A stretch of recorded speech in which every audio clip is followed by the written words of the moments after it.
Bapak Ibu yang saya hormati, terimalah salam dalam Dhamma, Sotihotu, Namo Buddhaya. Baik, terima kasih atas undangannya, kesempatannya. Harusnya kegigihan panitia, khususnya Ibu Yohana ini luar biasa. Ya, boleh kita beli aplaus dulu buat panitia? Ya. Hampir-hampir saya nggak bisa hadir loh. Ya, kemarin saya di Medan. Tadi pagi saya berangkat jam 2 udah bangun. Di hotel jam 3 udah ke bandara. Belum sempat tidur nih, ya. Udah harus kemari, tapi berkat panitia. Saya merasa tersanjung juga, ini adalah program yang harus kita dukung. Saya sama Pak Arto tadi, beliau sudah saya lama dengar kiprahnya ya, perjuangannya. Buat tadi brand-brand lokal itu sangat menyentuh, luar biasa, bahwa masih ada orang yang mengerjakan sesuatu bukan untuk kepentingan pribadi, dan ini memberi dampak yang luar biasa. Walaupun orangnya nggak ada, kita beli aplaus boleh nggak buat Pak Arto ya? Nah, jadi berbisnis juga bisa dengan cara-cara dharma ya, nggak selalu egois, nggak selalu hanya demi cuan semata tadi. Banyak kesamaan saya dengan Pak Arto. Pak Arto tadi banyak mengendorse produk dan brand lokal. Saya pun sejak tahun 2015 ikut-ikutan. Nih, ya. Ketika saya suatu hari di tahun 2015, saya membuat proyek tentang pariwisata. Saat itu saya melihat bisnis pariwisata luar biasa, di mana ciri-cirinya waktu itu tiket pesawat sangat murah. Sering kali pesawat-pesawat tertentu yang brand-brand murah itu bikin promo ke Bali cuma 99.000. Kalau Bapak Ibu pernah ingat, dulu murah-murah banget. Kita ke Surabaya juga kadang-kadang dapat tiket murah. Oleh karena itu, kegiatan wisata domestik luar biasa. Suatu hari saya ke satu desa di Lombok, di mana saya dengan teman-teman ke satu desa. Di situ saya melihat seorang pengrajin kain. Seorang pengrajin kain yang mengerjakan kain seperti ini dianyam pakai tangan, Bapak Ibu. Dan dia merajut, saya melihat udah tua renta, dia masih mencari nafkah dengan menjual kain-kain seperti ini. Saya tanya, "Ibu bikin gini berapa lama?" Dia bilang bisa 1-2 minggu jadi satu. Berapa duit harganya? Saya lupa, sekitar sekian puluh ribu. Oke, saya beli. Ketika saya selesai beli, beberapa teman ikut beli. Tapi yang membuat saya tergelitik adalah banyak dari orang-orang itu belanja ke ibu itu masih pakai nawar. Kadang nawarnya pun diteken. Lah, si ibu mahal amat sekian, ditawar setengah harga. Itu kan jurus Mangga 2 tuh. Buka harga 50.000, mesti nawar 50% minimal. Jigo deh Bu, jigo. Udah bikinnya mau 2 minggu, cuma bayar jigo. Masa tega amat? Padahal untungnya seberapa sih Bu? 25.000 pun, betul nggak? Makan nasi goreng aja habis ya. Kok tega nawar begitu? Saya bilang sama teman-teman itu, jangan tawar. Dia untung nggak seberapa. Dia mengerjakan bisnis itu demi dia bertahan hidup loh. Setuju nggak?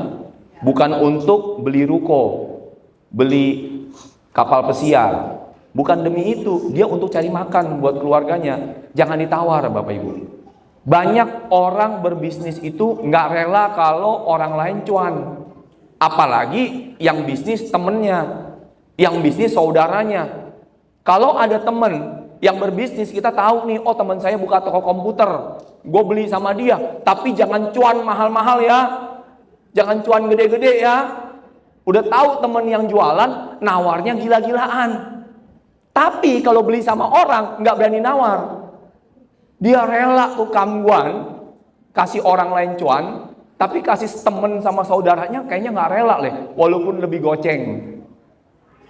Mentalitasnya harus kita robah. Setuju nggak Bapak Ibu? Justru kita beli sama orang yang kita kenal, kalau bisa cuannya lebih banyak. Minimal, harganya minimal sama kayak di pasaran. Saya membiasakan diri saya kalau beli, kalau bisa dari saudara, kalau bisa dari teman. Karena itulah fungsi pertemanan. Kita harus memberi cuan, memberi dampak, memberi happiness ke orang yang kita kenal dong. Setuju nggak? Halo? Masih ada nggak teman-teman model gitu tuh? kalau beli sama temen nawarnya gila-gilaan. Banyak, aduh. Kita mulai dari Wandani, jangan begitu, setuju nggak? Biarin temen cuan, temen mau jualan kue, kasih dia cuan. Wajar kok. Saya pernah jualan kue, Bapak Ibu. Saya tahu bagaimana orang jual kue di pasar. Dia jualan jam 6 pagi, dia jam 2 mesti bangun, Bapak Ibu. Betul nggak? Saya ngalamin dulu kayak Pak Andri Wongso cerita bikin getuk. Saya juga bikin kue singkong gitu diparut. Dulu masih nggak pakai mesin, masih pakai tangan parutnya. Kadang-kadang kalau masih ngantuk kena tangan tuh, berdarah-berdarah. Kasihan.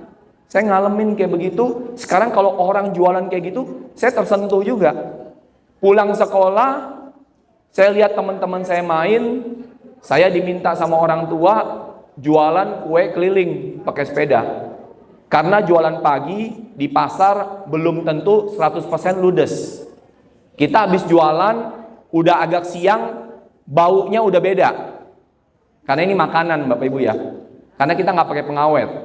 Maka pulang sekolah jam 12 kita harus jual tapi diskon.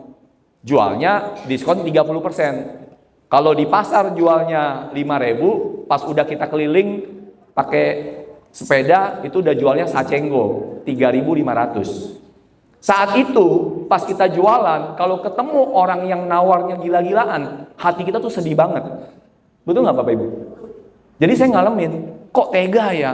Orang udah cuannya paling berapa sih, gope? Kue begitu Bu, betul nggak? Paling gope, kok nawarnya gila-gilaan? Jadi biasakan diri kalau belanja sama temen, sama saudara, ya paling tidak kita tahu harga standar. Kalau memang harganya udah standar, jangan nawar lah Bapak Ibu. Setuju nggak? Kok cuma 8 orang yang manggut-manggut? Setuju nggak?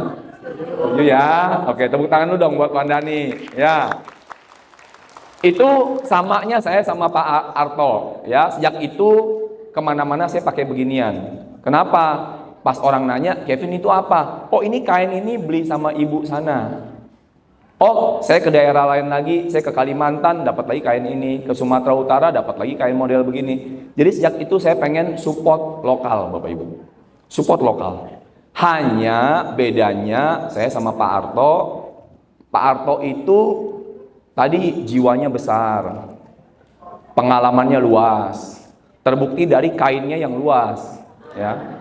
Kalau saya kainnya masih tipis, ya. Tapi minimal kita mulai ya. Ya, oleh karena itu Bapak Ibu, saya mau sharing hari ini bagaimana sih UMKM itu bisa naik kelas. Saya pernah juga berbisnis UMKM. Saya pernah tadi cerita di pasar. Saya juga pernah jualan kaki lima. Saya sampai kuliah masih jualan nasi kari di Pancawarna, dekat depan bakso Afung, ya, di Pangeran Jakarta. Saya mengalami penderitaan dan sukacita para UMKM. Tapi saya beruntung bagaimana bisa menemukan beberapa jalan, akhirnya bisa keluar dari usaha kecil seperti itu. Nah, saya mau sharing hari ini, saya mulai dengan cerita Bapak Ibu. Ceritanya dimulai dari begini. Saya mau kita semua membayangkan. Bayangkan kita semua sama-sama di dalam satu bis. Ya, saya supirnya nih. Bapak Ibu adalah rombongan tur. Kita mau berjalan-jalan ke sebuah desa. Saya anggap kita berimajinasi ya, boleh? Halo? Oke, saya pengen dulu bikin kesepakatan. Kalau di seminar saya, kalau saya bilang yes, Bapak Ibu jawabnya wow. Kalau saya bilang wow, Bapak Ibu jawabnya oke, kita tes. Wow? Tuh, belum semua. Ulang. Yes. Oke, mulai. Yuk, wow, wow. Wih, mantap. Lagi semangat lagi. Wow, wow. Yes, wow. Ayo, ulang. Wow, wow. Yes, wow. Wow, yes, wow. Oke. Tepuk tangan dulu buat semuanya. Oke, thank you. Oke, saya pengen kita konsentrasi sebentar, boleh nggak? Karena waktunya nggak lama, saya nggak sampai 60 menit. Jadi kita konsentrasi dulu, jangan pegang handphone. Saya pengen kita berimajinasi. Sekarang di ruangan ini, anggap Bapak Ibu lagi duduk di sebuah bis. Kita lagi mau jalan-jalan ke sebuah pedesaan. Oke? Nah, saya sebagai supirnya. Bisa dibayangkan? Lagi naik bis, mau tur, happy dong? Kok nggak kelihatan happy mukanya? Happy dong? Senyum ya, harus happy. Nah, di tengah perjalanan kita melihat hamparan pegunungan yang serba hijau. Bayangkan, bayangkan. Sambil membayangkan, sambil pegang dompet ya. Jangan sampai nanti pas buka mata dompetnya hilang. Ya, bayangkan. Ya, di tengah perjalanan di padang rumput, pasir pegunungan ini, ya hijau. Bisa dibayangkan? Oke, Bapak Ibu tengok kiri kanan, semuanya hamparan hijau pegunungan. Happy nggak? Happy. Nah, ketika kita melewati satu lembah, kita melihat di ujung sana ada seekor sapi. Sapi warna putih, hitam, bentol-bentol. Bisa dibayangkan? Bisa dibayangkan? Dari hamparan hijau, tiba-tiba ngelihat seekor sapi. Lucu nggak Bapak Ibu? Lucu. Semua mata ngeliatin nggak? Karena kita udah berjalan berjam-jam hanya ngelihat hamparan hijau. Tiba-tiba di ujung ada sapi putih, hitam, belum coklat, hitam dulu, hitam putih. Oke? Ketemu satu, heboh nggak? Seru nggak? Jalan lagi sambil deket, tiba-tiba bukan cuma satu Bapak Ibu, ada puluhan. Masih menarik nggak sapinya? Masih. Lewat lagi, ada. Pas lewatin lembah lagi, ternyata di belakangnya ada ribuan sapi yang sama. Sapinya masih unik nggak? Mulai bosen. Betul? Mulai bosen. Awalnya lucu, awalnya unik, awalnya semua punya perhatian kepada sapi itu. Ketika kita melewati, lama-lama ada puluhan, lalu ada ratusan, lalu ada ribuan. Masih menarik nggak melihat sapi warna putih, belang-belang sama hitam? Masih menarik nggak? Ketika dia udah mulai ribuan jadi biasa. Betul? Tiba-tiba di lembah berikutnya, di tengah hamparan sapi hitam putih itu, tiba-tiba di ujung ibu melihat ada satu sapi warnanya ungu. Wow. Yes. Wow. Yes. Menarik nggak sapi ungu? Menarik. Jalan terus, tiba-tiba bukan satu sapi ungu, ada puluhan. Masih menarik nggak sapi ungu? Berkurang.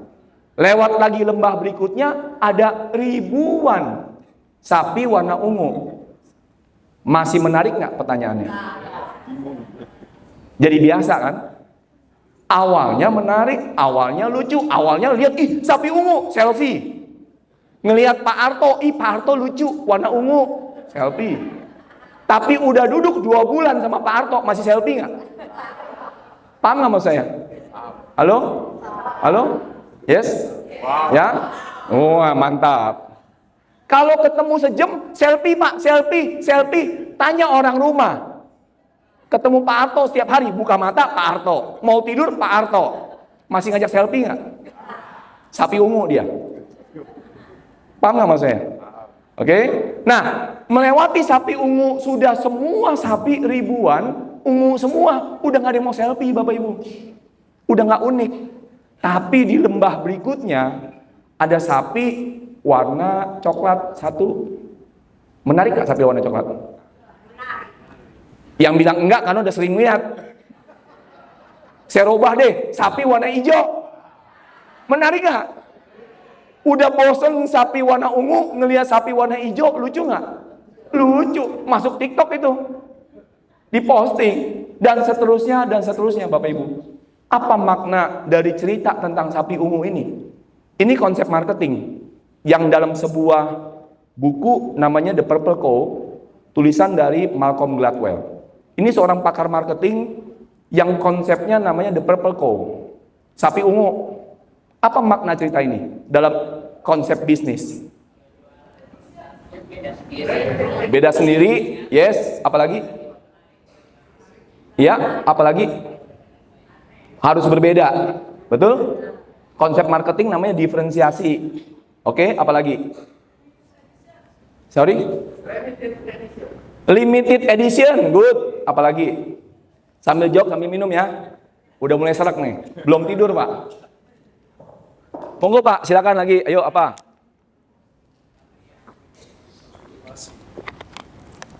Iya, tadi saya dengar itu apa?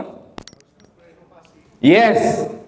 Apa yang saya mau sampaikan tentang The Purple Co adalah innovation, Bapak Ibu. Inovasi.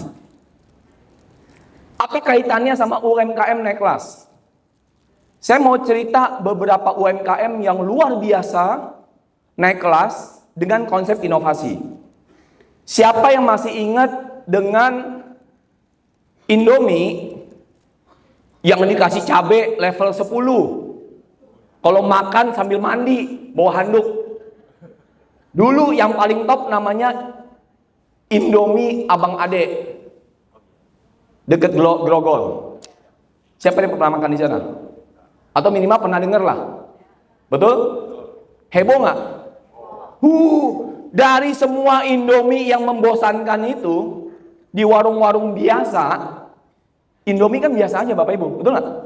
Siapa sih yang nggak pernah makan Indomie di Indonesia? Betul? Tiba-tiba muncul Indomie ungu, yang mana sambelnya pedes banget, banyakan sambel daripada Indominya. Kalau makan berkeringat, diuleknya, yang ulek aja berkeringat pakai netes, campur kuah tuh, ya. Indomie goreng campur kuah keringat. Nah. Unik nggak? Antik nggak? Rame nggak? Rame saat itu. Rame saat itu. Ketika seorang membuat bisnisnya menjadi unik, jangan berhenti Bapak Ibu. Konsep The Purple Co ini adalah menciptakan inovasi yang berkelanjutan. Kalau orang hanya menciptakan diferensiasi, perbedaan, keunikan, inovasi, tapi berhenti di satu perubahan, dan yang mana perubahan itu mudah diikuti sama yang lain. Indomie dengan cabai rawit yang banyak, nggak usah coba, denger aja bisa kita tiru. Betul nggak? Ditambah publisitas, karena rame, banyak artis yang datang, banyak diposting di Instagram. Rame, iya, cuman 2-3 bulan. Setelah itu masih ada yang mau liput? Nggak ada tuh. Pernah dengar kemudian ada namanya Milo, es kepel. Es kepel pakai Milo, betul? Orang biasa bikin Milo di rumah, sekarang dibikin es gepel. Heboh. Sapi ungu itu. Saat itu. Karena inovasi hanya sebatas itu, orang hanya heboh jadi gimmick, jadi buzzword, tapi dia berhenti berinovasi. Apa akibatnya? Ketika seorang orang lain juga di warung sana ternyata minggu depan ikut coba meniru dan bisa, nggak sulit ternyata bikin es kepel. Maka muncul sapi ungu yang kedua. Orang coba lagi, muncul sapi ungu yang ketiga. Dalam seminggu udah ratusan sapi ungu, dalam sebulan udah ada ribuan sapi ungu. Masih menarik nggak es kepel Milo itu? Ingat lagi produk yang ketiga, ada namanya ayam geprek. Pertama kali muncul, jarang-jarang, biasa kita makan ayam goreng ala-ala KFC. Tiba-tiba ada ayam goreng, udah digoreng, dikeprek, ditambahin lagi cabai ulek. Heboh nggak? Heboh. Sapi ungu itu. Karena kita biasanya melihat sapi cuman hitam sama putih. Tiba-tiba muncul sapi ungu, ayam geprek. Inovasi. Tapi inovasi yang berhenti di sana. Apalagi inovasinya mudah ditiru. Ketika inovasinya mudah ditiru, minggu depan muncul lagi ada yang ayam geprek, ayam Bensu, besok di sana ada bensi, sana ada bencong, udah banyak tuh. Ya, karena begitu mudahnya inovasi itu ditiru. Ketika 1, 200, 1000 muncul, masih unik nggak? Masih denger nggak viral itu? Udah back end tutup loh tempat-tempatnya, betul? Dan seterusnya dan seterusnya. Tapi ada UMKM yang melakukan inovasi berkelanjutan. Dia mengikuti konsep The Purple Cow ini. Kalau sapi hitam putihnya dibikin, lalu lanjut ke tahap kedua, inovasi kedua menjadi sapi ungu, lalu inovasi ketiga menjadi sapi hijau, lalu inovasi keempat jadi sapi kuning, dan seterusnya. Inovasi dibuat tanpa henti, Bapak Ibu. Contoh, siapa yang tahu? Nah, saya sengaja bawa tuh di meja saya tuh kopi kenangan. Oke? Atau sebelum kopi deh, kita ngomong perindomian lagi deh. Siapa yang dulu inget namanya Abnormal? Heboh nggak? Heboh banget. Dulu makan ngantri-ngantri, betul nggak? Padahal makan apa sih? Indomie. Diapain Indominya? Wih, toppingnya dong, betul nggak? Malah ada Indominya kuah keju, betul nggak? Heboh nggak? Heboh. Sapi ungu saat itu. Ternyata Indomie dengan saus keju juga gampang ditiru. Inovasi pertama kali heboh, diliput di mana-mana.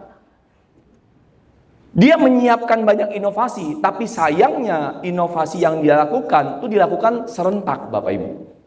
Kalau dilakukannya bertahap, tadi mulai dari sapi hitam putih, ketika orang bosan baru bikin sapi ungu. Ketika orang bosan baru bikin sapi hijau. Ketika bosan baru sapi kuning, dan seterusnya. Itulah inovasi. Proses perubahan tanpa henti yang sama dengan konsep Buddha Dharma. Anicca. Perubahan. Kalau kita pemilik produk, kita mau eksis hari ini, kita UKM, tadi Pak Arto sudah cerita, UMKM itu persaingannya udah hampir merata. Kita bikin bakpao, orang lain juga bikin bakpao. Kita bikin coipan, orang lain juga bisa bikin coipan. Lu bikin pempek, orang juga bikin pempek. Pertanyaannya, inovasinya apa? Kalau Anda bikin empek-empek yang sama dengan toko sebelah, orang tidak akan melirik kita. Karena itu udah menjadi sapi ungu. Itu udah menjadi sapi yang umum. Udah menjadi empek-empek yang umum. Maka kita nggak bisa stand out. Nah, oleh karena itu, kita coba pelajari nih. Lalu harus bagaimana inovasi itu? Inovasi itu contohnya kopi kenangan. Dia juga berangkat dari gerobakan. Inovasi tahap pertama, inovasinya apa? Produk. Kalau kita di level UMKM, yang paling gampang dirubah itu adalah produknya, Bapak Ibu. Produknya. Apa produk kopi kenangan yang langsung des? Saya mau nanya, yang jualan es kopi apa cuman kopi kenangan? Banyak. Ada es kopi yang lebih terkenal sebelum es kopi kenangan ini muncul. Apa itu? Apa? Ayo coba. Nggak jelas Ayo yang kenceng suaranya. Starbucks. Oke, Starbucks apalagi? Janji jiwa, betul. Ada tuku, ya. Tomorrow, sekarang, betul. Good. Kopi luwak, ya. Yang membuat produk ini nonjol adalah es kopi susunya. Betul? Itu dulu ada namanya es kopi tuku. Yang lebih dulu sebelum kopi kenangan. Ya.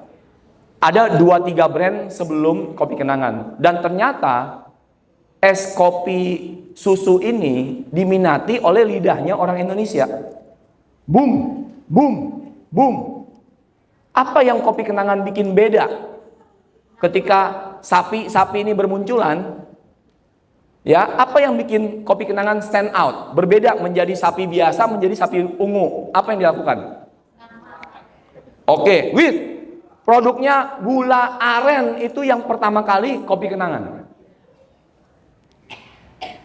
Dia yang mempopulerkan kopi Indonesia plus susu plus bukan gula putih. Gula aren, dia yang pertama kali. Tapi kalau kopi susu udah banyak. Tapi kopi susu gula aren, dia yang pertama. Dari sapi hitam putih udah mulai banyak, dia bikin sapi ungu sendirian, kopi aren. Boom, dia stand out. Bahkan Starbucks pun Bapak Ibu, saya pernah dengar research ya dari pemiliknya langsung. Kebetulan waktu dia belum terlalu terkenal, saya udah pernah bareng sama dia satu panggung juga. Bahkan beberapa warung kopi Starbucks, dia sengaja buka di samping Starbucks, lalu dia hitung, diadu sama dia, berapa cup, berapa cangkir. Dia hitung kopi dia laku berapa, dia hitung di depan kan karena di standnya di depan, dia suruh pramugarinya dipesan, diklik, diadu. Ternyata Starbucks kalah dalam jumlah cup ya. Kalah sama banyak titik kopi kenangan. Bahkan Starbucks pun jadi ikut-ikutan tuh pakai gula aren karena kopi kenangan. Dan sekarang ketika semua kopi udah ada menu gula aren, apa yang dibikin sama si kopi kenangan? Ya, apa yang dilakukan? Kemasan. Oke, kemasan, apalagi? Apalagi?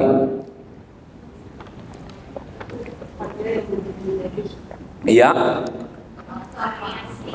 Iya, Bapak Ibu. Yang namanya inovasi tidak melulu mengenai produk atau servis. Inovasi itu bisa kita modifikasi nanti di beberapa item. Nanti saya akan tunjukkan, tapi sayang saya nggak ada slide. Jadi kalau penting nanti dicatat aja ya. Saya nggak keburu bikin slide. Nah, mohon maaf Bu Ketua ya. Saya kasih ide aja, nanti Bapak Ibu catat. Mudah-mudahan ini menjadi kuda-kuda ilmu dasar untuk marketing dan inovasi. Ya. Jadi kembali bahwa yang namanya inovasi itu tidak melulu tentang produknya Bapak Ibu. Saya kasih contoh, kasusnya kopi kenangan. Kopi kenangan itu ketika produknya pertama kali boom, ya, bahkan pertama dia nggak menjual produk lain, dia hanya fokus kopi kenangan mantan. Judulnya kopi kenangan mantan, yaitu kopi susu gula aren. That's it. Ya, ketika semua orang ikut niru, apa yang dia bikin? Dia dengan cepat, dia inovasi di. Oke, kita sedikit bahas. Kalau tadi Pak Arto banyak bicara tentang brand, saya akan banyak bicara tentang inovasi sama marketing. Dalam ilmu marketing yang dasar, ya, basic kuda-kuda nih. Kalau kita belajar kungfu, belajar kuda-kudanya dulu. Dalam ilmu marketing, ya, basic kuda-kudanya namanya 4P. Ya. P yang pertama namanya produk. Apa yang pertama P? Produk. P yang kedua namanya price. P yang kedua apa?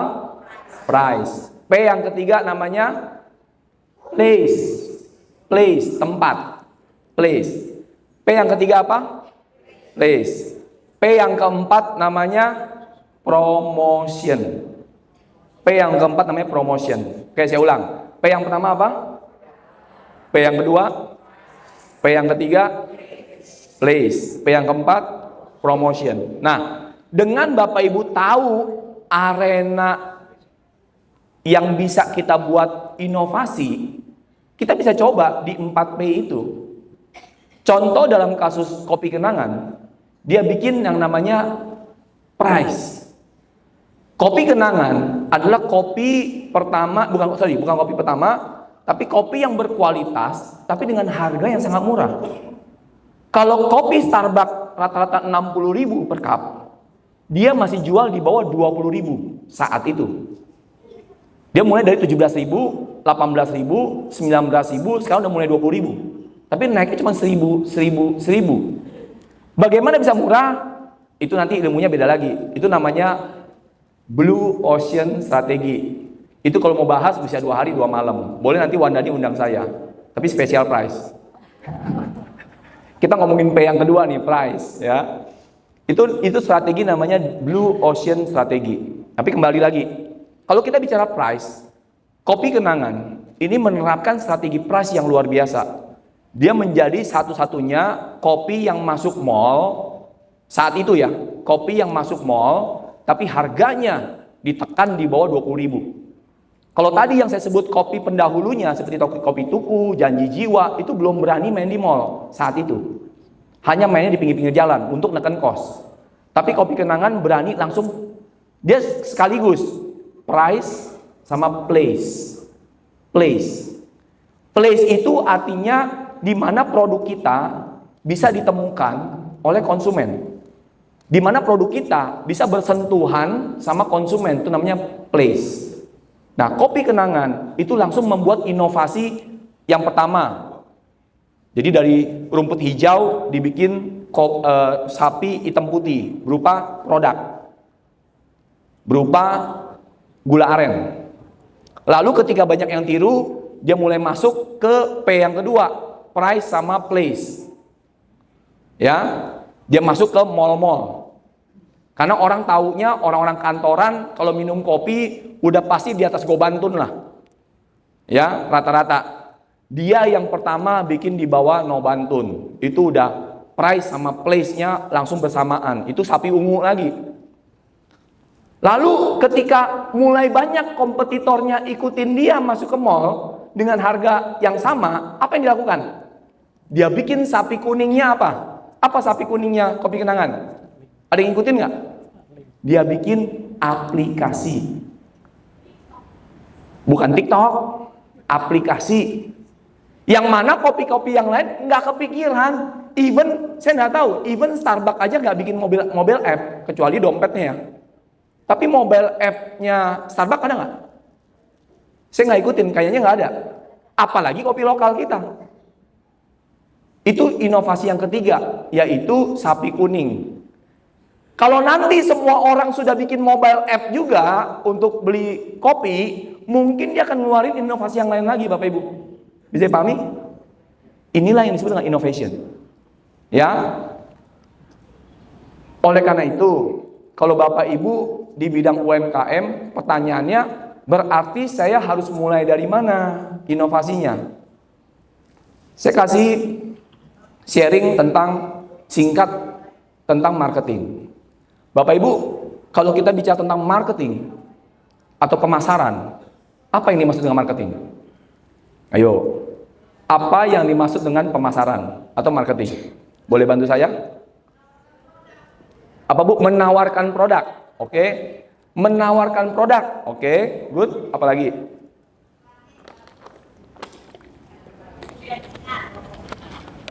Agar produk kita mudah diingat.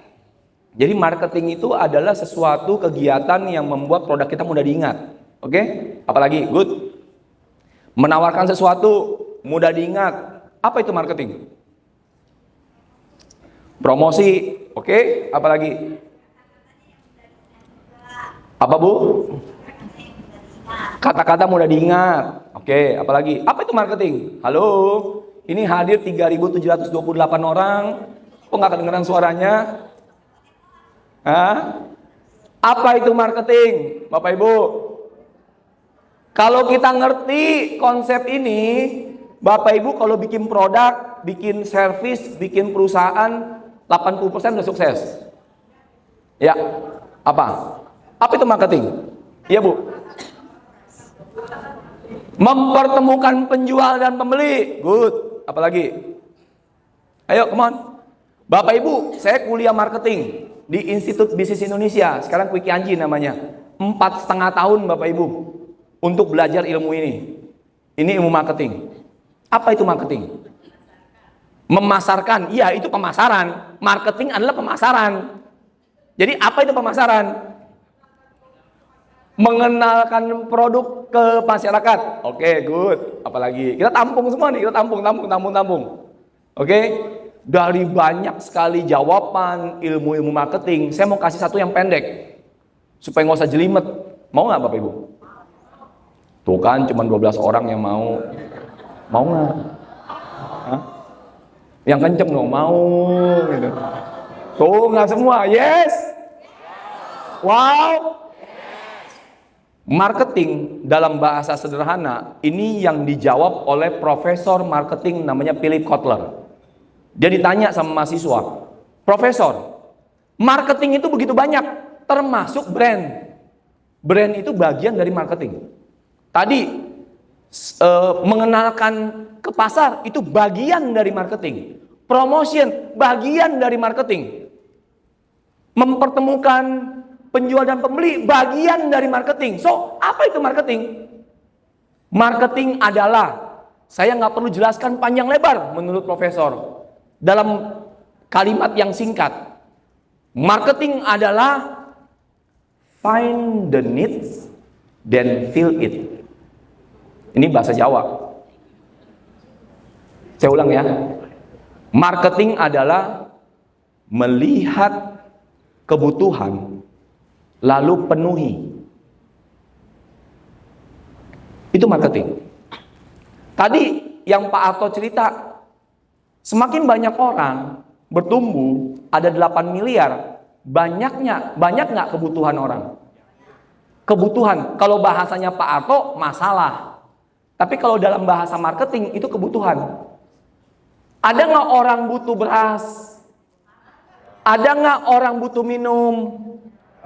Ada nggak orang butuh pacar? Peluang bisnis tuh. Ya. Halo. Wow. Yes. Ada nggak orang butuh kasih sayang? Itu peluang bisnis tuh. Peluang bisnis. Kalau sekali lagi bahasanya Pak Arto tadi adalah masalah, bahasa saya atau bahasa marketing adalah kebutuhan. Bahasa profesor marketing Philip Kotler adalah cari kebutuhan, lalu kita berusaha penuhi kebutuhan itu. That's the marketing. Itu dasar marketing. Kalau kita ngerti konsep itu, maka kita bisa jual banyak produk, banyak jasa. Kita nggak akan kehabisan ide, Bapak Ibu. Masuk akal? Masuk akal? Boleh saya minta tolong angkat tangan kanannya? Tangan kanan diangkat. Halo, tangan kanan diangkat boleh Pak? Pak, Ibu, Bu, tangan kanan diangkat Bu. Diangkat Bu. Gitu Bu, ya. Pegang jidatnya. Masuk akal. Masuk akal ya. Oke, tepuk tangan lu boleh. Tepuk tangan lu boleh. Good. Ya. So, kalau hari ini Bapak Ibu ditanya apa itu marketing? Simple. Cari kebutuhan lalu penuhi. Itulah proses marketing. Mencari kebutuhan itu research namanya. Jadi jangan tiba-tiba bangun tidur punya ide. Oh, gue punya ide kirim orang jalan-jalan ke bulan. Itu kan mimpi lu doang. Orang butuh nggak? Saya nggak tahu, mungkin beberapa bilioner butuh, mungkin. Selama kamu bisa akses itu bilioner, itu jadi bisnis. Tapi kalau kamu punya ide gila, ide ngawang-ngawang, yang tidak kamu validasi dengan kebutuhan market, banyak orang wasting time, wasting money untuk bisnis yang nggak ada yang mau pakai. That's not a marketing. Itu ide gila namanya. Itu pemborosan. Itu ide sia-sia. Marketing berangkat dari masalah, marketing berangkat dari kebutuhan. Oleh karena itu kita mesti punya sense, mesti punya kepekaan, mesti punya data. Apa sih kebutuhan orang? Kalau kita bisa tahu data dan kebutuhan orang, itulah start awal proses marketing. Masuk akal? Jadi kembali, Pak, boleh nggak Pak saya bikin inovasi? Tadi kan udah ada Indomie pakai cabai sekilo. Diulek-ulek, ternyata orang Indonesia itu makan mesti ada dua, Bapak Ibu. Yang saya tahu ya di dunia kuliner. Apa itu? Satu, sambal, pedes. Bahkan di beberapa daerah di Kalimantan, orang makan durian pakai cabai. Ya, makan durian pakai cabai.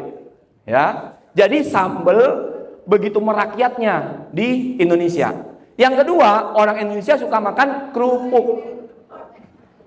Betul nggak? Mesti ada yang kriuk-kriuk.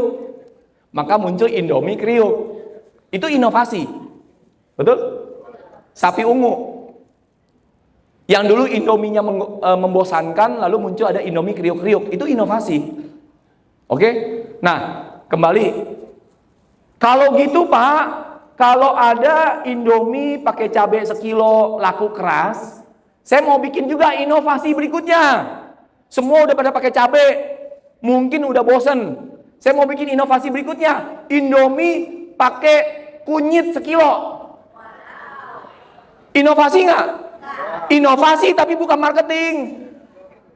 Udah research belum? Siapa yang mau makan Indomie pakai kunyit sekilo? Paham nggak maksud saya? Banyak orang bilang inovasi, inovasi, diferensiasi, perbedaan, keunikan, tapi nggak penting. Keunikannya nggak ada yang mau pakai, keunikannya nggak ada yang mau beli. That's not a marketing, Bapak Ibu. Jadi jangan mentang-mentang saya bilang inovasi, nanti pulang empek-empeknya dianeh-anehin gitu loh. Ini kan kata Kevin mesti inovasi, ya kan? Empek-empek rasa kecoa. Loh kan inovasi. Itu inovasi yang gak ada yang mau pakai. That's not a marketing. Paham mas ya? Halo? Yes? Wow? Ya, good ya. So, mulai sekarang, mulai dipikirkan, kalau mau bikin inovasi, tadi find the needs. Apa kebutuhan market kita? Jangan inovasinya membabi buta, asal-asal coba, asal-asal eksperimen, tapi nggak berdasarkan data, nggak berdasarkan research, nggak berdasarkan kebutuhan orang. Tapi kita sebut itu inovasi. Salah. Ya, saya tidak mau membuat konsep ini membuat Bapak Ibu jadi tersesat. No. Tapi konsep inovasi, konsep perubahan. Tapi kita harus merubah sesuatu yang memang basic needs, kebutuhan orang. Masuk akal? Mau lagi angkat tangan kanannya? Awal-awal sapi ungu, sekarang udah pas angkat nggak ada yang mau lagi, ya. Oke. Itu marketing. Contoh. Marketing juga bisa berasal dari kecelakaan. Contoh. Tadi udah sempat disinggung tuh tentang pisang goreng. Ini kan kita ngomong UMKM kan, ya. Siapa yang pernah makan pisang goreng Ibu Nani di Tanjung Duren? Enak nggak? Pisang goreng madu. Betul nggak? Coba datang walk in, bisa langsung dicomot nggak? Ngantri. Sampai sekarang masih ngantri. Bapak Ibu tahu nggak pisang goreng ini bermula dari apa? Asalnya gimana? Ini adalah produk gagal sebenarnya. Dia adalah catering yang pernah bikin pesanan, suatu hari gorengnya kegosongan. Ya. Tapi karena bikinnya udah kebanyakan, dia tetap kasih, tapi dia bilang nggak usah bayar. Ya. Dia ngasih ke kliennya, ini karena salah gagal, produk gagal, ini nggak usah bayar, tapi daripada gua buang ke tong sampah, dimakan aja, kasih ke karyawan-karyawan. Ternyata begitu karyawannya gigit, ketagihan loh, ada rasa gosong-gosongnya gitu loh. Ini kok beda ya, pisang gorengnya bukan kayak pisang goreng biasa gitu. Dia pakai madu tapi gorengnya kehitaman. Kalau dimakan ada rasa sedikit kematangan gorengnya. Ternyata itu nagih Bapak Ibu. Besok-besok pas datang lagi ditanyain, Bu boleh nggak minta lagi pisang goreng yang kayak kemarin? Oh dibikinin, yang sekarang matangnya pas. Oh bukan yang gini Bu, yang kayak kemarin yang gosong. Kok senengnya yang gosong? Iya. Begitu hari kedua, hari ketiga, hari keempat, ternyata banyak orang suka Bapak Ibu. Disitulah mulai tenar pisang madu Ibu Nani sampai hari ini. Kembali ke konsep marketing. Ternyata produk yang gagal selama itu memenuhi kebutuhan masyarakat, selama itu memenuhi tadi kan, konsepnya marketing adalah memenuhi masalah, menjawab masalah atau memenuhi kebutuhan, maka dia bisa diterima. Jadi ketika Bapak Ibu nanti membuat inovasi pun memahami bahwa belum tentu yang Bapak Ibu anggap sempurna itu ditolak oleh customer, atau sebaliknya. Bisa jadi apa yang Bapak Ibu berharap itu sempurna dari klien ternyata tidak demikian. Ya, ini adalah suatu pembelajaran yang bisa kita dapatkan ya. Berikutnya saya nyontek dulu karena nggak pakai slide.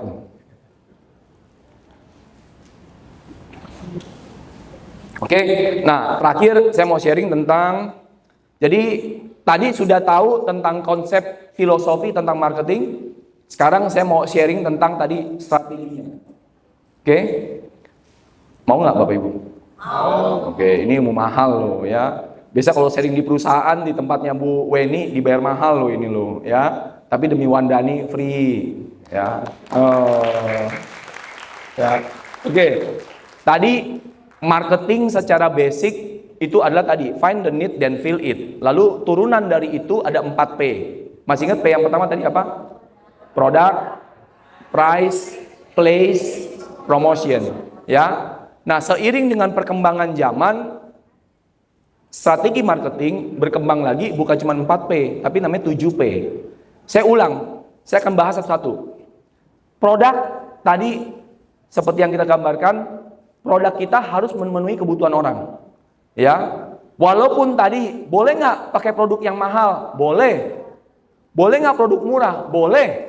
Boleh nggak produk yang sangat-sangat mahal? Boleh. Boleh nggak produk yang sangat-sangat murah? Boleh. Pertanyaannya, ada yang mau beli nggak? Selama ada yang beli, that's marketing. It's okay. Tadi saya cerita, ada nggak jalan-jalan ke bulan? Ada loh ternyata. Ada. Galaksi Atlantik udah bikin. Punya Virgin Atlantic.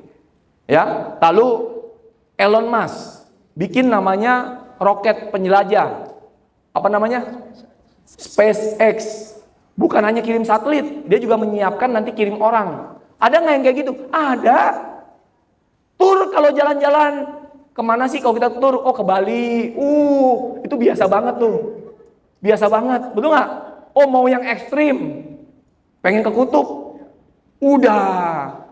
Sekarang lebih ekstrim lagi, pengen ke luar angkasa. Itu ekstrim banget. Ada nggak yang mau beli? Ada. Para bilioner dunia. Ada. Nah, sekali lagi ya. Jadi kita mau menyasar yang sangat-sangat mahal boleh. Sangat mahal boleh. Mahal boleh. Mulai murah boleh.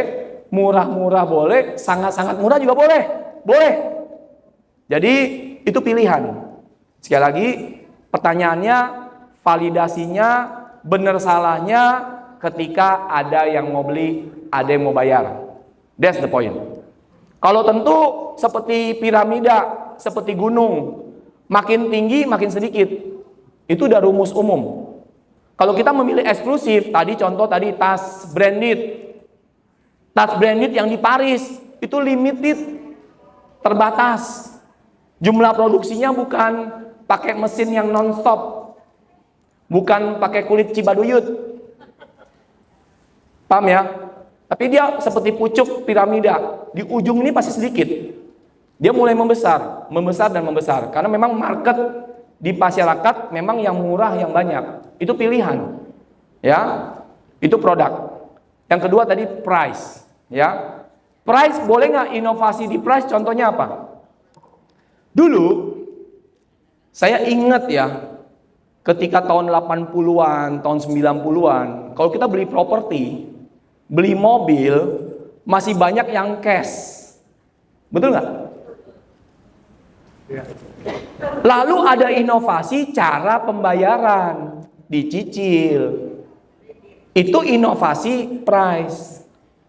Karena apa? Karena ternyata di marketing itu juga ada namanya, selain market share, ada namanya wallet share. Wallet share itu dari budget. Ada orang yang sanggup membeli handphone 20 sekian juta, ada. Tapi juga ada orang yang cuma sanggup bayar no peceng. Boleh nggak kita menjual handphone no peceng? Boleh. Kalau kita mau langsung jual no peceng handphone, ya kayak handphone mainan, begitu kesenggol jatuh, krak pecah. Tapi boleh nggak kita jual handphone belasan juta, tapi dibayarnya no peceng? Bisa. Pikirin inovasinya gimana? Dicicil, kerjasama dengan finance. Karena ternyata ada segmen orang yang gaya-gayaan. Kantongnya terbatas, tapi mau posting-posting di IG-nya setiap hari. Ada nggak yang begitu? Itu market. Itu kebutuhan Bapak Ibu. Masuk akal? Halo? Masuk akal? Itu price. Jadi harga, wallet share, itu juga bisa inovasi. Cara pembayaran, itu bisa inovasi. Jadi inovasi tidak melulu tentang produk. Inovasi bisa di harga. Sekarang saya mau jual martabak. Dulu jual martabak, kalau saya beli martabak di atas Goban rasanya nggak rela tuh. Tiba-tiba muncul martabak di kota yang pakai Toblerone. Awal-awal Pecenongan. Berapa harga martabaknya? Goceng. Viral. Karena pakai coklat Toblerone, bukan coklat Ceres yang kiloan. Heboh nggak? Heboh. Produknya inovasi, price-nya inovasi. Ternyata ada orang yang pengen beli barang biasa dengan harga mahal, supaya dia kesannya naik kelas. Contoh tadi termasuk Starbucks. Starbucks termasuk toko kopi pertama yang jual di atas 50.000. Makin mahal, makin keren. Karena selain nongkrong, dikasih wifi buat posting di Instagram. Coba duduk di Starbucks nggak ada wifi. Beda. Tapi dia sengaja, Anda dikasih nongkrong kopi mahal dan bisa dilihat orang gitu loh. Sambil nongkrong orang lalu lalang, ih gue Starbucks loh. Keren, pose dulu dong. Udah minum kopi mahal, kapan lagi nggak diposting? Lalu duduknya deket-deket lobi biasanya. Ya, Starbucks itu kalau nyari tempat deket-deket lobi. Supaya pas lagi nongkrong teman kita lewat, ih Kevin lagi minum Starbucks. Di foto. Mahal itu. Goban mah lebih kalau sampai viral di Instagram gitu loh. Masuk akal? Ya, angkat tangan kanannya. Pegang jidatnya. Masuk akal. Price yang kedua. P yang ketiga apa? Place. Inovasi tempat. Pernah lihat produk strategi place sekarang sudah kombinasi antara offline sama online. Dulu itu menjadi sapi ungu. Sekarang pasca COVID udah biasa.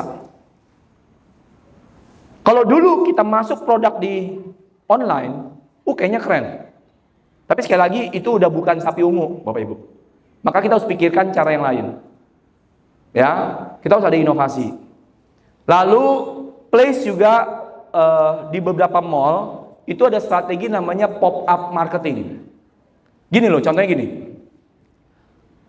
Kalau di sebuah tempat tanpa ada perubahan, terus-terusan situasinya nggak berubah, lama-lama nggak kelihatan. Konsep sapi ungu itu misalkan kalau kita bikin billboard, perhatiin, dia sering ganti atau tetap gitu aja. Walaupun dia disewa 1 tahun oleh brand tertentu, anggap saya brand mobil misalkan, atau saya brand apa yang biasa pesan lama tuh bisa rokok ya atau aqua, brand-brand besar ya. Tapi perhatikan, beberapa waktu dia akan robah. Contoh, brand-brand yang udah kuat, yang udah nggak perlu iklan, Dulu yang konsisten itu Coca-Cola. Tapi karena marketnya makin tergerus, sekarang contoh Aqua. Ya, Aqua sebenarnya udah nggak perlu promosi, Bapak Ibu. Betul nggak? Tapi kenapa dia masih pasang billboard? Nah, ada strategi kalau kita tadi tetap menetap di situ. Contoh tadi muncul namanya strategi pop-up marketing.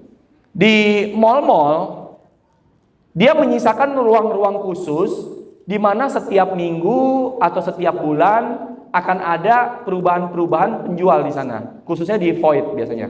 Bikin pameran, bulan ini pameran travel. Pernah lihat? Lalu bulan depan pameran furniture. Bulan depan pameran sekolah. Pernah lihat begitu? Lalu bulan berikutnya pameran permata dan seterusnya, betul? Kenapa dilakukan itu? Supaya nggak boring. Nah, produk kita kalau kita bicara place pun mesti ada inovasi seperti itu. Kalau kita hanya monoton di satu titik dan caranya sama, lama-lama orang nggak melihat lagi. Kita harus ada perubahan-perubahan. Saya pernah kasih konsultasi buat perusahaan makanan, ya. Ini salah satu ilmu nih. Sini ada nggak yang jualan atau buka restoran? Ada ya? Oke, Bu. Khususnya yang buka restoran, ya, makanan. Salah satu strategi yang cespleng, ini konsultasi gratis, ya. Ini ilmunya gratis nih ya. Ibu praktekin.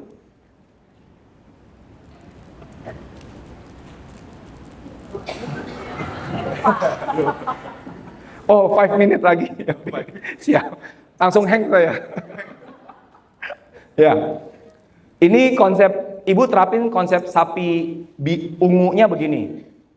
Rubah menu setiap 3 bulan. Oke? Brand besar melakukan ini. Dulu yang paling konsisten melakukan ini Pizza Hut. Lalu pernah McDonald. Sebenarnya kalau kita ke menu McDonald, apa aja sih McDonald Bapak Ibu? Itu aja kan? Halo? Ayam goreng. Ya kan, paket sama kentang. Nugget. Big Mac. Betul? Dari 10 tahun lalu sampai sekarang itu aja. Betul nggak? Apa yang dia bikin beda supaya orang mau balik lagi? Apa? Yes. Paham? Nah, saya ingat banget waktu mendekati Februari, mendekati Imlek, dia bikin namanya Prosperity. Burgernya beda.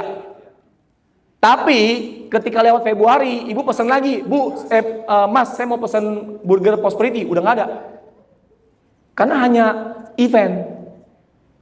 Make sense? Paham mas saya? Halo? Ya, lakukan itu. Rule of thumb-nya, rumus sederhananya per 3 bulan. 3 bulan bikin satu menu baru yang pop up sapi ungu. Ibu tes. Kalau udah nggak laku, buang. Tapi kalau dia laku, lanjutin. Tapi 3 bulan kemudian produk baru. Bulan depan, 3 bulan lagi produk baru. Ya, yang paling bagus menerapkan ini sekali lagi menurut saya Pizza Hut. Yang perusahaan besar ya.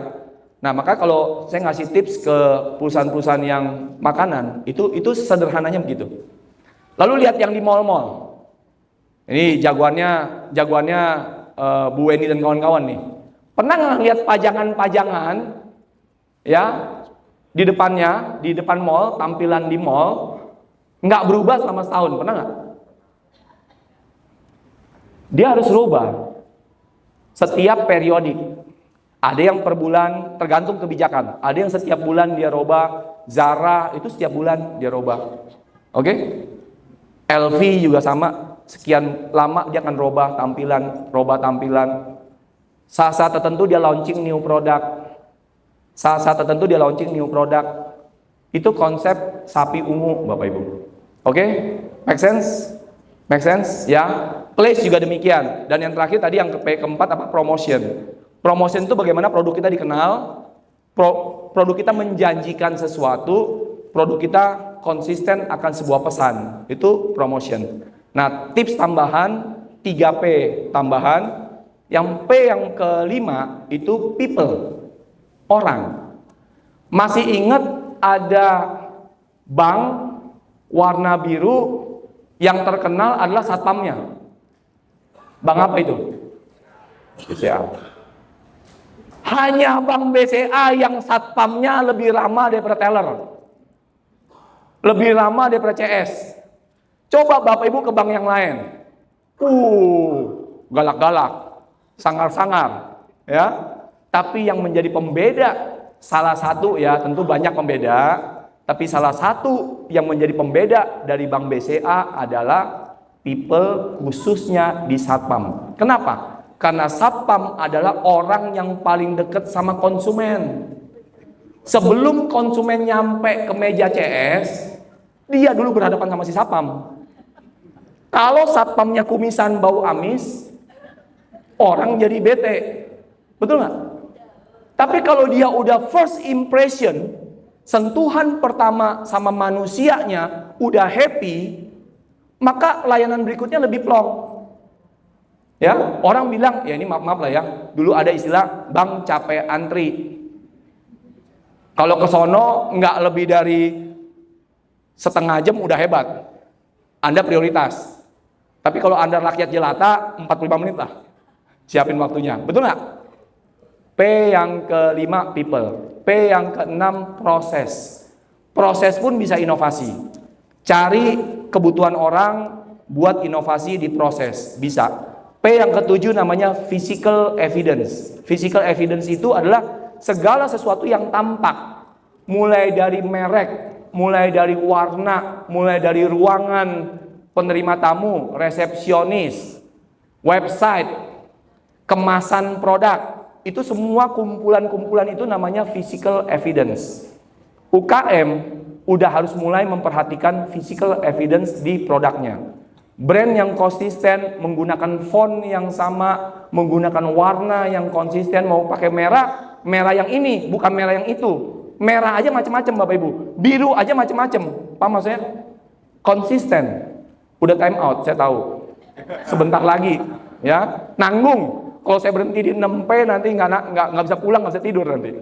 Jadi 7P itu Bapak Ibu praktekkan sapi ungu di setiap proses, di setiap kesempatan. Saya doakan semoga bisnis Bapak Ibu, UMKM Bapak Ibu naik kelas. Dan ingat kalau ketemu UMKM beli barang jangan nawar. Setuju ya? Kalau dulu kita support khususnya bisnis teman kita, bisnis saudara-saudara kita supaya mereka cuan, ya. Sekian dari saya, salah kata mohon maaf. Terimalah salam Soti Hotu Nama Budaya. Terima kasih Pak. Nanti kita masuk ke sesi tanya jawab ya Pak. Silakan kepada hadirin jika ada pertanyaan bisa bertanya langsung kepada Pak Putri. Ada yang ingin bertanya?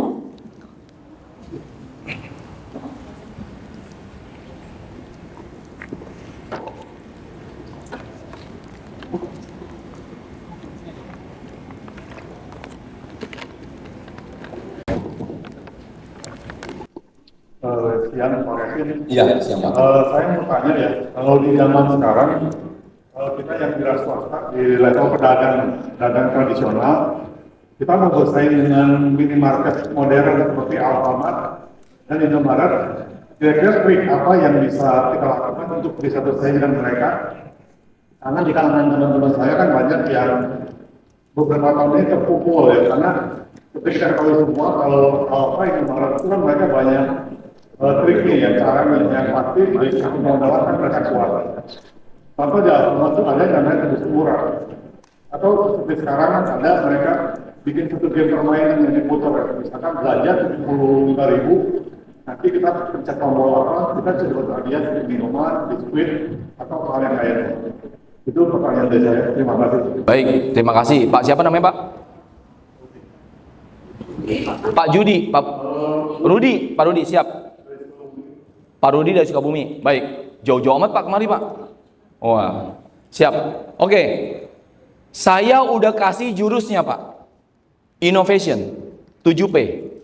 Praktekkan. Contoh begini, contoh. Ada lagi satu ilmu, ya. Bagaimana mengalahkan raksasa. Itu ada ilmunya lagi Pak, tapi butuh seminar lagi 1 hari Pak. Ya, jadi gini, besar belum tentu menang lawan yang kecil. Itu dulu kita mesti pahami. Sekali lagi, besar belum tentu menang lawan yang kecil. Ya, sekali lagi, selama Bapak Ibu, Bapak ngerti ilmunya.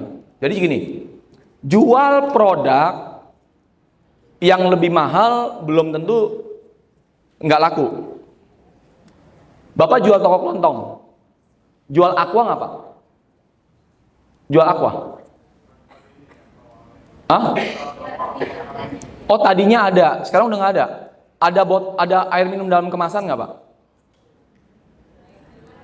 Air minum dalam kemasan? Ada. Sebotol berapa duit? Jual retail 4.000. Jual retail 4.000. Kalau ada yang jual 5.000, menurut Bapak lebih laku atau lebih nggak laku?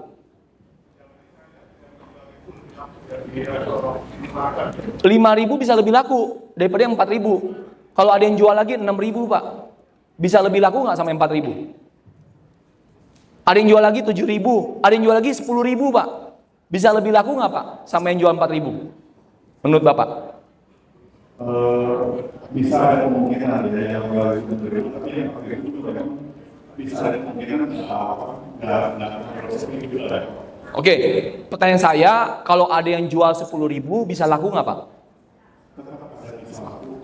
Paham?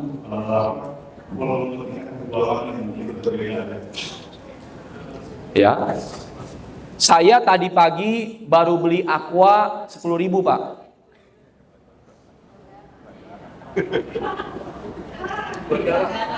Saya merasa tertipu nih ketika Bapak bilang Bapak jualnya 4.000. Yes, karena saya belinya di atas pesawat. Harusnya saya ke Sukabumi beli aqua 4.000.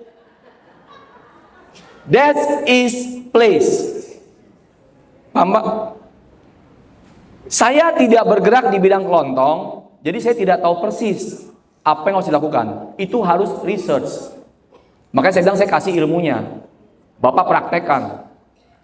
Contoh nih yang saya tahu bagaimana cara melawan brand-brand itu. Brand itu punya kelemahan nggak? Brand supermarket chain, supermarket yang besar itu ada kelemahan nggak Pak? Apa kelemahannya? Halo? Nggak ada kelemahan? Apa? Apa? Boleh bayar ngantri. Di tempat Bapak supermarket itu bisa delivery nggak? Bisa delivery nggak? Udah bisa. OTB kita nggak bisa lawan. Apalagi kelemahan dia? Supermarket itu di tempat Bapak bukanya 24 jam nggak? Tidak. Bapak toko kelontong boleh nggak buka 24 jam? Ada nggak orang yang marketnya malam?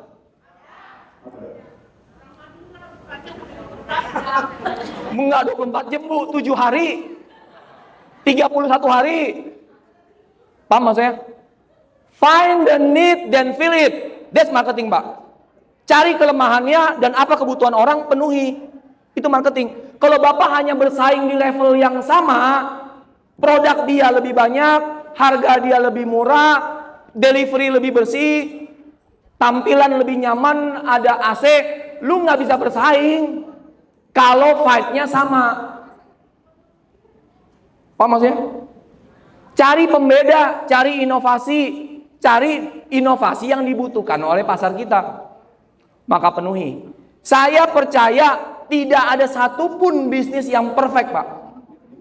Kebetulan saya punya pengalaman masuk di perusahaan-perusahaan besar. Dari sekelas Astra, dari sekelas 100 perusahaan terbesar di Indonesia, kayaknya 60% saya pernah masuk Pak. Sebesar apapun perusahaan itu pasti, saya ulangin, pasti ada kelemahannya. Pasti ada kekurangannya. Masalahnya kita mau cari nggak apa kelemahannya mereka. Kadang kita terlalu capek, kadang kita terlalu sibuk. Kita maunya instan. Kita maunya gampang, tapi mau menang lawan dia, nggak bisa Pak. Tambah keringet, research yang benar, cari kebutuhan market kita, lalu belajar penuhi. Demikian Pak ya. Semoga toko kelontongnya sukses. Jangan-jangan toko kelontong Bapak besok tahun depan bisa jualan mobil BYD Pak. Bisa pesan di sana. Jangan-jangan. Dulu saya jual kelontong ini mendadak. Jual apa Pak? Jual elektronik. Barang kelontong ini karena ada COVID-19. Oke. Jadi sebelumnya saya kan pemain sukses motor. Nah, 2 periode kan pemerintah melarang masyarakat mudik. Otomatis kita sebagai bengkel, pedagang aksesoris itu kan terjun bebas. Ya. Nah, Pak, kita nggak curhat dulu Pak ya, waktunya terbatas. Tapi semoga menjawab ya, praktekan itu. Nanti kalau nggak ngerti kita sharing-sharing aja ya. Oke, thank you Pak. Ya, kita beli plus boleh. Thank you Pak. Ya. Kita lanjutkan kesempatan yang beda ya Pak ya. Bisa lihat lagi, silakan. Satu lagi ya. Boleh, silakan. Satu pertanyaan. Satu pertanyaan. Ada yang ingin bertanya? Sebelah sana.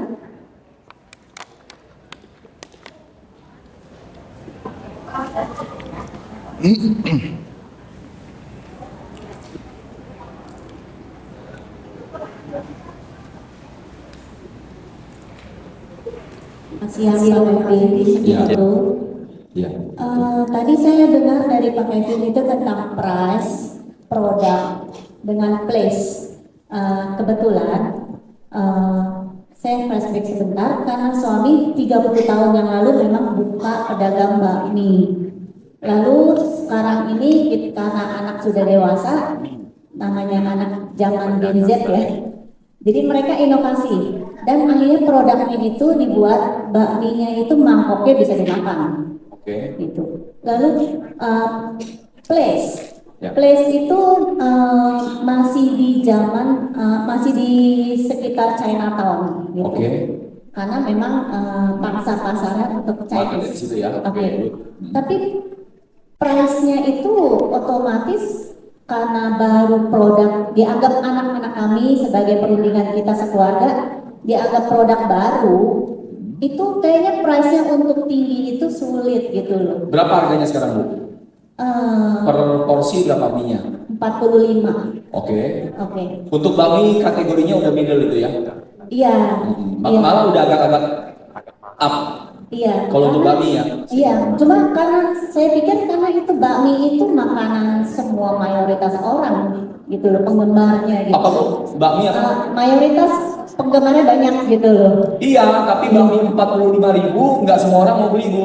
Nah itu dia Pak. Ya, oke. Apalagi ini Apa Bapak? itu memang dilihat dari place-nya atau tidak menurut saya? Oke, saya jawab ya. Makasih. Thank you, terima kasih Bu. Bakmi yang sekarang lagi heboh, mie gacoan. Betul? Pertanyaan saya, kenapa bakmi gacoan rame? Ibu, ini lagi ngejawab pertanyaan Ibu nih. Ibu atensi ya. Saya ulang. Mie gacoan yang lagi heboh, Ibu udah pernah coba belum? Berapa harganya? Kok bisa dia jual bakmi 10.000?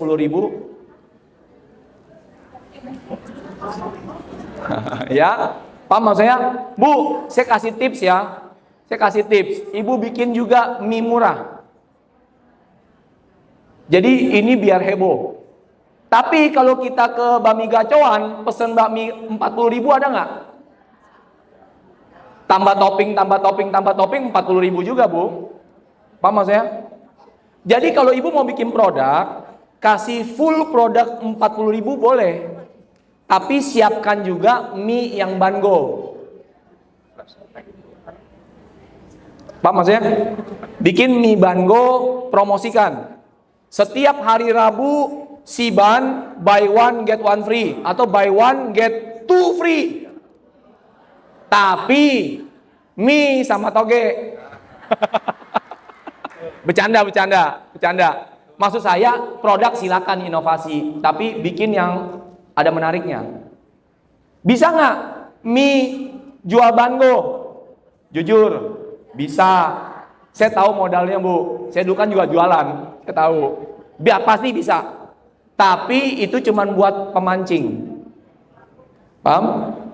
Oke, tadi Ibu bilang ceritanya inovasinya di bakmi mangkoknya bisa dimakan. Saya udah pernah dengar. It's okay, it's cool. Tapi pertanyaannya, ada yang butuh nggak makan mangkok bakmi?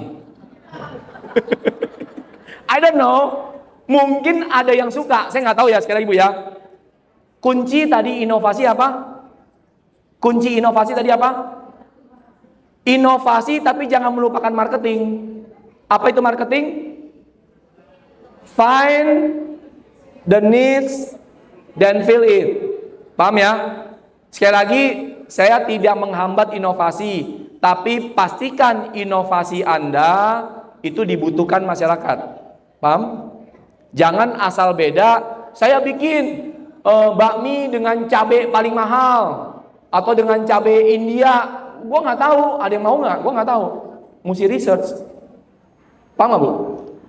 Buat inovasi keren, karena saya juga mendorong inovasi. Tapi sekali lagi jangan inovasi yang tanpa data. Jangan inovasi yang tanpa orang mau. Jangan bikin inovasi yang tanpa paham pasarnya. Paham maksudnya Bu? Udah keren, tapi ingat sapi ungu kalau udah jalan setahun udah nggak viral, bikin new product. Bikin new product. Di makanan biasa begitu, minimal 3 bulan. Tes new product ini banyak yang mau nggak? Kalau mau lanjut jadi menu permanen. Tapi kalau nggak ada yang mau, is okay, turunin new product lagi. New product lagi. Jangan-jangan ide bikin mie toge 8.000 bisa laku tuh Bu. I don't know.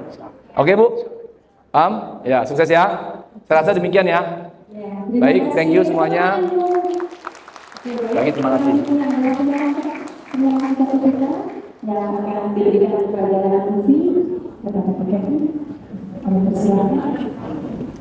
Terima kasih Pak.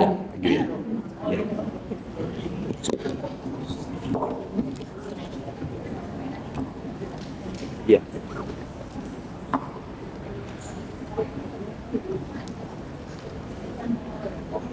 Gerahan sertifikat dilanjutkan dengan foto bersama.